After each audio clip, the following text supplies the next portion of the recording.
Hi, I'm Mackenzie Jordan, and I'm going to give my speech on vaccinations. My first time going to the doctor that I can remember was to go and get a shot. I remember my mom prepping me for the unknown. She said something to the extent of, "It will only hurt for a second," or "Be tough, it's for the greater good." I remember being nervous, but I did not understand what she truly meant until I got older. For many reasons, people have chosen to not vaccinate their children out of fear for the unknown. I'm here to tell you that the chances of your child having an adverse effect to a vaccine is 1 in a million, according to the New York Department of Health. The chances of your child getting a deadly disease that could affect the rest of their life is a lot higher without the safety net of vaccinations. I have done extensive research on vaccinations and have found that the safety and peace of mind that vaccines give greatly outweigh the slight chance of an allergic reaction or other adverse effect. Vaccines truly protect and build stronger communities, and I hope I can share that with you throughout my speech. Today I will share with you information about vaccines. I will share the research that has been done to show their safety and effectiveness, as well as some common myths such as vaccines and autism.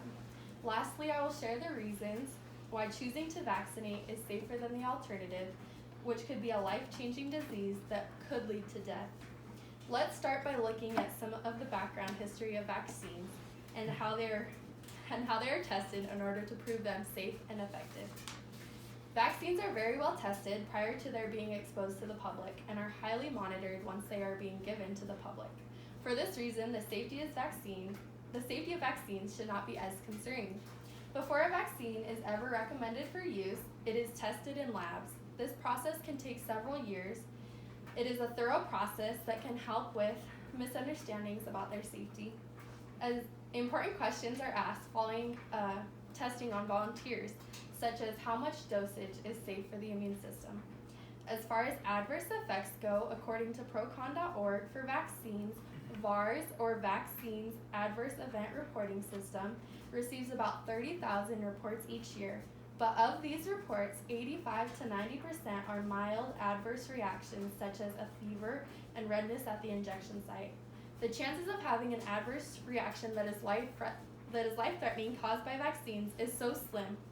The chances of getting a disease that many people who choose to not vaccinate have disappeared is very likely, even in today's societies. In my hometown even, there have been reports of the measles outbreaking in elementary schools, all because people have chosen to not vaccinate to protect their families against these life-threatening diseases.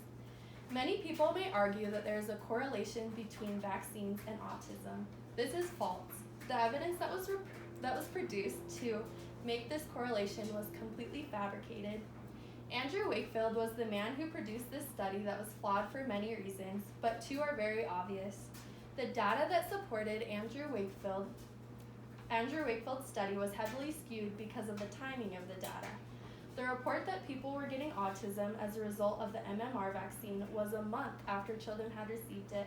At this point in time, the number of children who were diagnosed with autism and had received the MMR vaccine was few.